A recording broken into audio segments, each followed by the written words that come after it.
사소한 일에 집착하지 않아야 한다.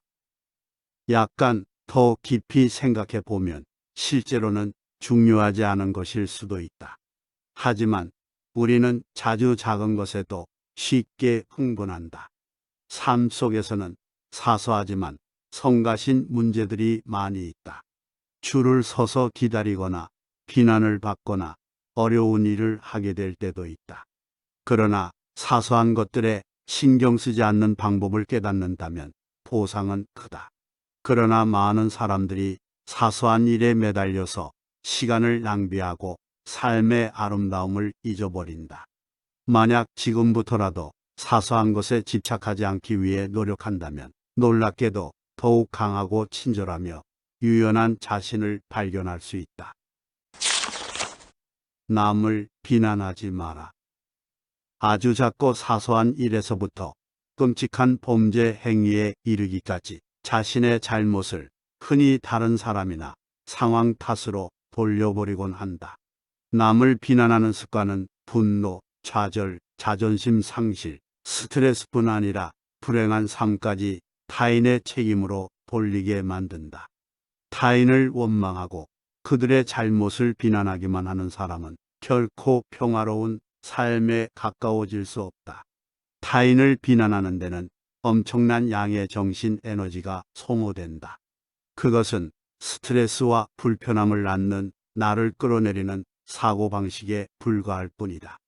남 탓을 하기 바쁜 사람은 자신의 삶에 대해 무력함을 느끼게 된다. 왜냐하면 결국 자신의 행복을 타인의 행동에 영향을 받는 부수적인 것으로 생각하기 때문이다. 선택의 열쇠를 쥐고 있는 사람은 자신이며 다른 사람을 비난하는 습관을 버려야 한다. 타인을 책망하지 않을 때 삶은 즐겁고 편안해진다. 자신의 주변 상황에 대해 불평하지 말고 일어나는 일을 지켜봐라. 다른 사람의 잘못을 지적하는 습관을 버려야 한다. 남의 생각이 잘못되었다고 지적하지 말고 그들의 의견을 존중하는 태도를 가져야 한다. 이렇게 하면 인생에서 마주치는 사람들이 친절하고 정직한 사람들로 변할 것이다. 비록 그 이유를 명확히 알지 못할 수도 있지만 그들은 당신을 높이 평가할 것이다. 그리고 함께 다른 사람들의 행복을 목격하고 나누는 기쁨을 느끼게 될 것이다. 자신이 옳다는 주장을 전혀 하지 않아도 된다는 것은 결코 아니다. 가끔은 진실로 자신이 옳은 길을 가고 있기를 바랄 때도 있다. 인종차별적인 발언을 들을 때처럼 절대로 양보할 수 없는 어떤 철학적 입장이 있을 수 있다. 이럴 때는 솔직한 마음으로 자신의 생각을 표현하는 것이 중요하다. 처음에는 용서하고 그리고 화해의 손길을 내밀어라.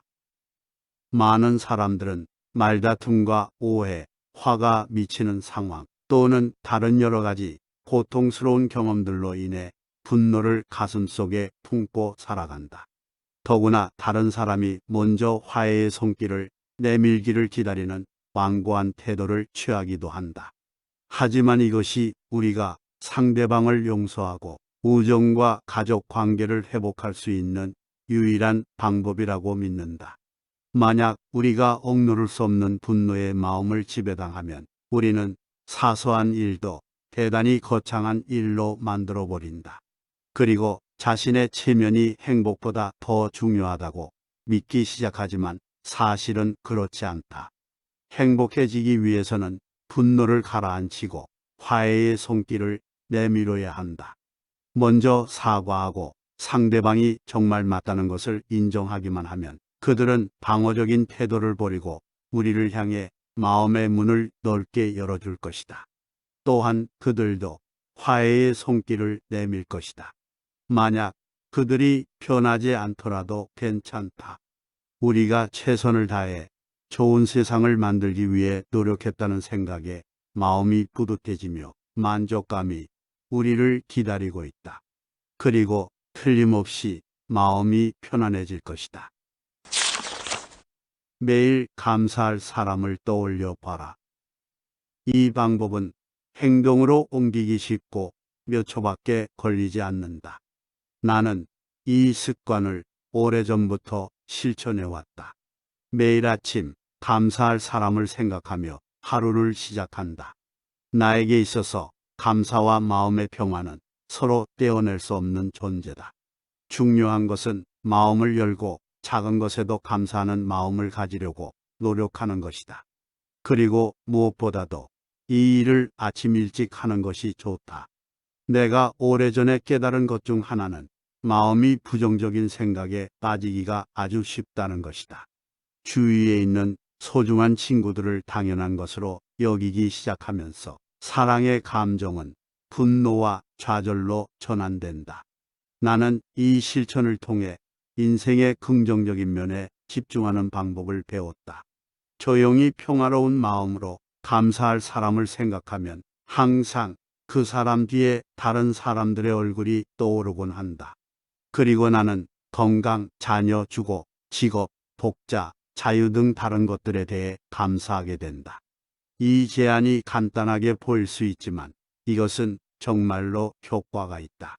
아침에 감사하는 마음으로 시작한 사람은 평화가 아닌 다른 감정을 가지기 어렵다. 사실 거의 불가능하다. 일찍 일어나 혼자만의 시간을 만들어라. 많은 사람들이 이 간단하고 유용한 방법을 통해 자신의 삶을 더욱 평화롭고 의미 있는 것으로 만들어가고 있다. 하지만 아직도 많은 사람들이 아침에 일어나자마자 서둘러 출근 준비를 하고 대충 커피 한 잔을 마시고 직장으로 달려간다. 하루 종일 일에 시달린 후 피곤한 몸을 이끌고 집에 돌아온다. 대부분의 경우 지친 몸과 마음으로 자신을 위한 시간을 가져볼 여유도 없다. 결국 사람들은 피로를 해소하기 위해 소중한 여가 시간을 잠자는 데 다 쓰고 말 것이다. 내가 하루 24시간 중 가장 좋아하는 시간인 새벽 4시 30분을 오직 나만의 시간으로 삼고 있다. 혼자 있으면서 반성하고 조용한 시간을 즐길 때 새로운 활력이 생기고 평화로운 기분이 든다. 잠깐이라도 아침에 자신만의 조용한 시간을 취하는 사람은 나머지 하루도 수월하게 보낼 수 있다고 여겨진다. 그리고 이러한 시간을 가지지 못할 때는 그 차이를 뚜렷하게 느낄 수 있다. 그날 어떤 일이 있더라도 바쁘더라도 나는 나만의 시간을 가졌다는 것을 알고 있다. 많은 사람들은 이 작은 변화가 그들의 삶에서 가장 중요한 변화였다고 말한다. 나는 처음으로 조용한 시간을 즐길 수 있게 되었고, 독서를 하며, 명상을 즐기며, 일출을 감상하며, 내면의 기쁨을 느낄 수 있게 되었다. 이른 아침에 느끼는 충족감은 바쁜 일과 때문에 잃어버린 잠을 보충하는 것 이상이다. 비교조차 할 수 없다. 리처드 칼슨은 1961년 미국 캘리포니아에서 태어났습니다. 작가이자 연설가, 심리학 박사인 그는 행복하고 스트레스를 덜 받고 사는 법을 가르치는 최고의 행복 만들기 전문가입니다. 그가 쓴 책 사소한 것에 목숨 걸지 말라는 2년간 미국 베스트셀러 1위에 오를 정도로 대중의 사랑을 받았고 삶을 대하는 우리의 자세에 큰 울림을 선사했습니다. 그는 잡지 피플의 가장 주목받는 사람 중 한 명으로 선정되었고 오프라 윈프리, 투웨이, CNN 등의 유명 방송쇼에서 단골 손님으로 초대되어 왔습니다. 주요 저서는 부인과 함께 쓴 사랑은 사소한 일에도 상처를 입는다가 있습니다. 또한 10대들을 위한 성공과 행복 지침서인 성공한 사람은 사소한 일에 목숨을 걸지 않는다. 행복한 사람은 사소한 일에 목숨을 걸지 않는다가 있습니다. 그리고 생각에 집착을 버리면 당신은 행복해질 수 있다.